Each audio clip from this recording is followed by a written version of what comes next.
Before we even begin to talk about animation, I think it's important to spend a little bit of time looking at the timeline. I'm working with this document called timeline.fla, which is available inside the Chapter 3 folder. It's not really necessary to have this document open, but I did want something open so you can see how an object on the stage reflects on the timeline. So when you place something on the stage, you'll notice that the timeline automatically gets something called a keyframe. A keyframe represents a major change within the animation. Now, we'll talk about frames in much greater detail a little bit later on. My main focus is you understanding exactly what the timeline allows you to do.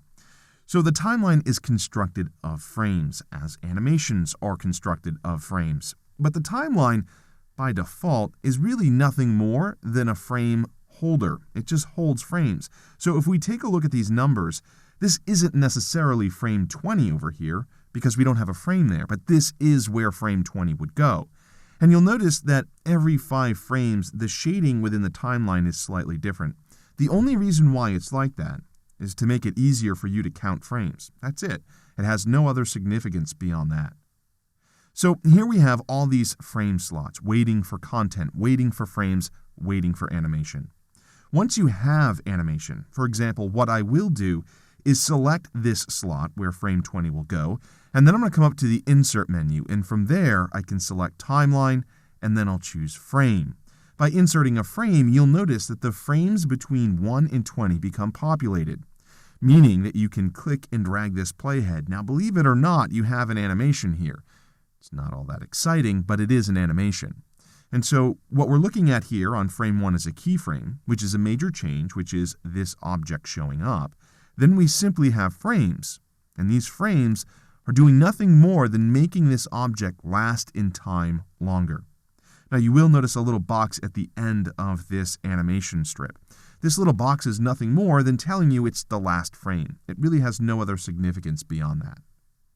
So there are some views associated with the timeline. We will talk about how you can work with frames in much greater detail a little bit later on. Again, what I want to do here is get you comfortable with the timeline.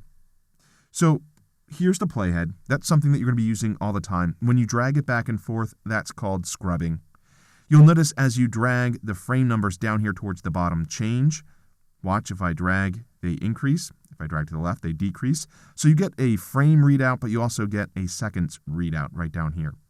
The default frame rate inside of Flash is 24 frames per second, meaning 24 of each of these frames will play every single second. To give you some frame of reference, film plays at 24 frames per second, and digital video plays pretty close to 30 frames per second, if not 30 frames per second in most situations.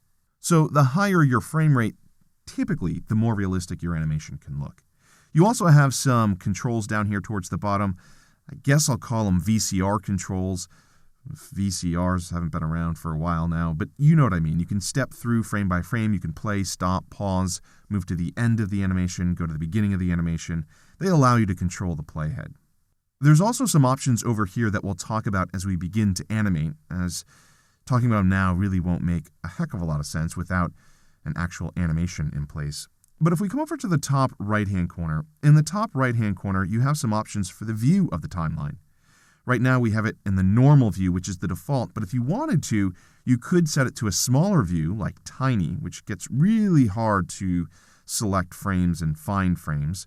But if you have a lot of animation, or I should say an animation that goes pretty far out within the timeline, this view might be helpful. And then, of course, we have the opposite, which is preview, which is much bigger. There's also something called preview in context, which is preview in context of the stage. So this is what this guy looks like on the stage. So you get a little thumbnail of essentially the stage within this frame view. So somewhere in here you should find a view that works well for you. Throughout this course I will be using the normal view. Finally, if you need to collapse the timeline, you can do that by double-clicking this tab. You'll notice it collapses. You can re-expand it by double-clicking it again. So what we really need to talk about in the next movie is exactly what a keyframe is, a blank keyframe, and a frame. And with that knowledge, we'll have the ability to start creating animations.